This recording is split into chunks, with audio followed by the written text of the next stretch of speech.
In the early morning hours of a sultry Sunday morning, Fidel Lopez took a cigarette break. Inside the new apartment, just past the broken sliding glass door, was his 31-year-old girlfriend lying in a pool of her own blood, dead or dying. He finished his cigarette and steeled his nerves to make the call to 911. 911, what is your emergency? Hello? I'm in the bathroom. She got a bad heart. Come on, she's come on. Okay. I can barely understand. But my daughter, she was fainting in the leg. I don't know when she went to the bathroom or when I went there. She was foreboding everything like, I don't know, man, she's not breathing. I mean, like, this fucking just doing that. I mean, come on, stop. It's okay, man. I don't know, I just spoke on you, man. I just spoke on you. What's the address and if we can get her in now?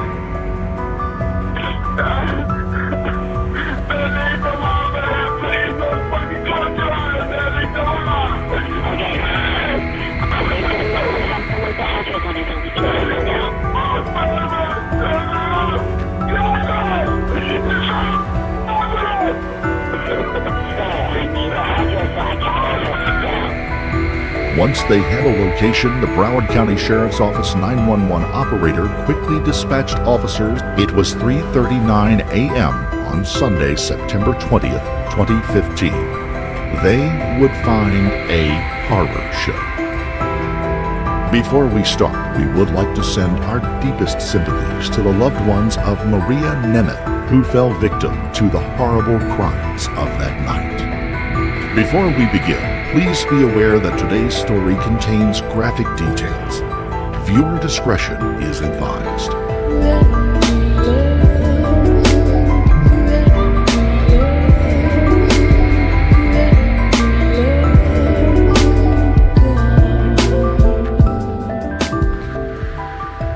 According to the investigating officer, Detective Christopher B. Piper's affidavit, when police and rescue personnel entered Lopez's apartment at the Colonnade Residences, they found the 24-year-old Lopez standing next to the body of his girlfriend, Maria Nemeth. He cried for help, and EMTs immediately went to work rendering aid to her. Blood had pooled around Nemeth's body. Police also saw that a walk-in closet nearby was also splattered with large amounts of blood. Damage to the walls and doors throughout the apartment was extensive. Lopez looked on as EMTs were unable to find any signs of life in her. She was pronounced dead at 4:02 a.m. Obvious signs of struggle and the almost definite assurance that there had been foul play led to a crime scene being established. The apartment was secured. Lopez was detained while investigators were dispatched. Detective Piper said that when he arrived at the scene, he spoke briefly with one of the officers there and then did a preliminary walkthrough through the nearly bare apartment. A Sunrise Road police officer briefed him on who the people were and what was known about them at that time. Maria and Fidel had moved into apartment 308 at 1630 Northwest 128th Drive in Sunrise, Florida, less than a week before the incident. Maria, a native of Peru, was the leasing manager at the apartment complex. Fidel had worked as a mechanic at a truck stop in nearby Davie, Florida. The two had started dating about a year and 2 months earlier after meeting at a club. Maria had just finished with an 8-year marriage. Fidel, at the time, was living with his mother of 2 children. The two had moved into the apartment in Hollywood Beach, Florida, shortly after becoming a couple. Around the new apartment were signs of a couple just starting out. There was not a complete set of furnishings for the place. The couple had been using boxes for a table on the night of the incident. It looked like the first apartment of any young couple that had just moved in, except for the holes in the walls, the shattered glass door, and the blood everywhere, and of course, Maria's lifeless body. Detective Piper's account said that Maria's naked body lay on the bathroom floor. Beyond the blood on the floor of the bathroom, there was blood on the walls in the hallway and on the doors of the closet and bathroom. Inside the closet, there were chunks of what appeared to be human flesh. Detective Piper was then introduced to Fidel Lopez. The detective asked if he would be willing to speak with the investigators about what had happened. The report says that Fidel voluntarily agreed and then accompanied the officers to the Sunrise Police Station. At 7:40 a.m., Fidel was brought into an interrogation room and informed of his Miranda rights. The man then signed a waiver to those rights. Defense attorneys would later argue, unsuccessfully, that since Fidel was not a native English speaker, he could not have understood the rights fully. Fidel told the detectives that he did not read English, but that if they read it aloud to him, he would understand what they said. A Spanish-language version of the form was provided for him to read as well. Fidel, a native of Cuba, had moved to the United States 7 years earlier at the age of 16. He had attended high school but dropped out in the 10th grade. He began speaking to investigators about the relationship, how it all started, and how it had developed. Fidel began telling how, on Saturday, he had gotten off work and met up with Maria, who had also gone into work for a couple of hours. She fixed a meal for them of chicken, beans, and rice. After finishing that, they went and visited his mother in Miami. They then came back and went to a Chili's restaurant near their apartment. The two each had a margarita and then shared a third one. They then went to a nearby ABC liquor store and bought a bottle of 1800 Reposado tequila, and then they went home, all sometime by around 10 p.m. that evening. All right, so tell me about the night from when you get back to the house. Tell me what happened. Okay, we get to the house. She was already like kind of tipsy from the margarita from Chili's. We start to drink. We put like two cardboard, boxes on the floor. We put a line on top, because we don't have furniture. So we're about to buy. I want to get paid. We're about to buy furniture, TV, things like that, And then we start drinking and talking and listening to music. And we have a lot of shots of tequila. I didn't have drinks. Because sometimes you go crazy. And she was a lot crazy. So she was asking me for stuff that she never asked me for that before. Like you want to put a bottle on tourism, Sorry, I'm just done now. I want you to be open with her and absolutely. You're not disrespecting her. You're just telling us what she told you. I'm her man, so whatever she asked me to do, whatever it is, I'm tell what it is. What Fidel said that she asked him to do next, we will not repeat out of respect for the deceased. It was, however, violent and dangerous. He claimed then that his recollection of the exact things that happened were fuzzy because he had been drinking. He then proceeds to skip to just before he called 911. But when we were doing the stuff of the things, she told me she wanted to throw up to get out of the bathroom. So I get out of the bathroom and I was outside. Smoking a cigarette. I don't remember if the door was already break or something. I know I break it because she was not strong enough to break it. But the glass door, I just remember I see glass in the floor, man. I really don't remember when I break it and why I break it. To be honest with you, I really don't remember. The only thing I remember clearly is that I went to the bathroom and she was breathing. She was like this. And then I just went to call 911. And where was she? She was like between the toilet and the shower thing, like just kind of and I thought she was crying in the shower, but she wasn't. You thought she was throwing up? I thought she was throwing up, but I'm here anymore, so I'm not to go. She getting straight that she wasn't breathing. She was constant. She was talking to me. Yeah.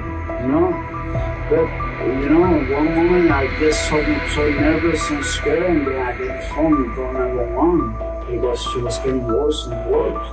The detectives could tell that Fidel's story wasn't adding up, so they pressed him for more details. He said that in addition to the tequila, the couple had bought a pack of condoms that evening. After they had been drinking, he said they engaged in rough activities without using the condoms. He then made sure to tell the investigators that she was conscious the entire time. You know, I'm just trying to make her happy, but she was constant. She was not. She wasn't like knocked out or something like that. I would never do that to my girl. Knocked out, you know. That's not me. That's not me. Fidel said that the activity started in the closet and then moved to the bathroom, but that the alcohol made it hard for him to remember exactly what they had done. But to be honest with you, details, basically like that, I cannot tell you. I was drunk just like her. You know, I would love to tell you every details, you know, and I'm doing my best for her. I understand. You know, I just want to make sure that we have everything that occurred and happened, so that when we look at her, we can understand what we got. Okay? She was crazy, man. And I was crazy too, but we both were drunk. Like, you know, I like sex, she likes sex. Sure. And when they phone me, I get phone me, I'm like, whatever. Listen, you're talking to two grown men, we understand. You know how it is, man. The detectives asked him about the argument that the two had had earlier in the evening. He said there was no argument, that they were just listening to music and drinking shots together. To be honest with you, I don't remember when the glass broke or something wrong. Don't remember. So I know it's broke because I know I see glass on the floor. I understand. So the argument was you were kind of upset she was talking about you, and you thought that maybe she was. You know, I wasn't upset at all. I mean, I just felt down, but not upset because you know I knew she was wrong and tipsy or whatever. I was insane. Was there any damage in that house prior to tonight? No, in the house there was no damage at all. The house was completely restored. Like everything was Clean and in order. No holes, no walls, no no break. holes in the wall. If you see holes in the wall, And why did you? yeah, you know, that's the problem. I don't know why, man. We were drinking, I don't know why. That's the problem. I'm trying to make up in my mind why they do that. When I do that, it's because I'm pissed. He mentions Maria's ex. Perhaps she had mentioned her ex-husband, he said, in the conversation, but that he went back to being unable to remember exactly what had been said. He then makes a statement that you can tell cracks his own foundations. Right now, my mind, everything I know is Maria's dead. Detectives seize on the emotions that are beginning to work their way past the man's defenses. They start to leverage the acknowledgement that Maria is dead and asked him when did he know she was dead? What had he been doing when she died? The questions are asked in a very matter-of-fact style. There is no accusation in their tone. They keep everything conversational and let him respin his story. Trying to give her a CPR. I don't even know how to give a CPR, but she wasn't breathing at all. She was with her eyes like open but not moving. And I was scared, man. And I was waiting for police or Reagan to go over there, man. Yeah. You know, once I see she, and I was screaming. I was on the floor trying to make her alive again. And was screaming, baby, do this to me, baby, help, help, help. Somebody have to help me, man. I mean, I believe the door is already break when that happens.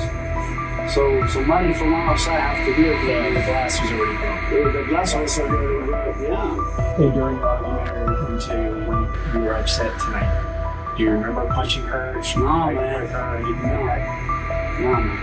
Have you ever punched her, hit her, or struck her in the past? Nothing physical? Nothing. We just arguing, that's it. As the interrogation went on, Fidel continued to say that all of the damage in the apartment was done by his hands on that evening. And then he is asked a very important question. So you're saying everything in the house you did, Everything that occurred in that house was caused by you. Yeah, every breaking things. The injuries that she has inside of her. Injuries that she has. Maybe I did. You know, I put the stuff on her. She did it by herself, but she was asking me to do it. You know. I mean, I did nothing like I didn't force her to do anything. I understand. I'm just trying to make sure that you have anything. I never forced her to do anything. Fidel kept claiming that while they engaged in the rough physical activity, he kept asking her if it hurt and did she want him to keep going. He said he told her she was bleeding, but she still claimed that it didn't hurt. They let him know that the medical examiner had arrived at the apartment and that as a doctor, his examination showed that the injuries to Maria were very severe. This is not a case of rough sex. There's blood everywhere. Everywhere. Listen to this. Tell us. I'm just doing what she was telling me. She wasn't telling you to do that. Listen, the amount of pain that she would have been in would have been unbearable. There's injuries inside of her that need to be explained. Fidel stuck to his story, but the detectives pressed on, calmly saying that there was no way someone who loved another person could do these things to them. There's serious injury to her. There's things that were done in there, and I think you have a little bit of conscience, and you're worried. You're worried because you even cleaned the blood off yourself. He begins to break, and they tell him that they need him to come clean about what has happened, that they know more happened than he is telling them, and that Maria, the woman he loved, needed and deserved the closure that telling them would bring. Do you love this girl? Of course, babe. Okay. Would you do anything to hurt her? Of course not. Okay. But you did. Right? The injuries that were caused to her, she didn't do them to herself. Of course not. And there was no one else in the apartment. It was me. It was you. I know. And then Fidel begins to open up. He tells the detectives that Maria had told him that she wanted to go back to Peru and visit her mother. While she was gone, he wouldn't be able to use her car to get to and from work. He said he was angry over that and that he doesn't know how they ended up in the closet, but they had made peace. Then they began to have physical activity, and she called him by not his name, but by the name of her ex-husband. And then she said it a second time. I didn't want to kill her. I know, I killed her. That's whatever I did with her was the reason. From there, Fidel describes a terrible series of assaults on Maria, using both his own body and implements found around the house. After he finishes, he rages through the apartment, breaking things, and then stops to take a smoke break. I can tell you right now, if I'm having sex with my wife and she calls out another man's name, I'm gonna get pissed off. Okay? It's human nature, dude. Don't. This is not good. I just took her out. I don't mean to, but yeah. I'm not even gonna be able to see her. I'm sorry. I'm sorry? Of course. He then goes on to tell the detectives that he went back inside, got out of the clothes he had on, washed up, and put on fresh, unbloodied clothes before calling 911. He had done the deed, and now he had admitted to it. As the interrogation went on, forensic experts and the medical examiner gathered evidence at the crime scene and examined Maria's broken body. Police officers checked with neighbors, many of whom said they had heard screams, shouts, and the sounds of conflict coming from the apartment. However, there were no other calls to the Broward County 911 that night dealing with the Colonnade residences. Forensic work turned up more evidence that coincided with the final story that Fidel had told investigators. Fidel Lopez was arrested and charged with the murder of his girlfriend Maria Nemeth around 1:30 p.m. that day. A long, horrific night had dragged into the next afternoon before Fidel was shackled and transferred to the Broward County main jail. A man who had no criminal record besides a 2014 arrest for disorderly intoxication sat in a jail cell, an admitted murderer, a monster caged and contained. Had it been the alcohol that had set him off? Had jealousy turned the man into something he could never have imagined before?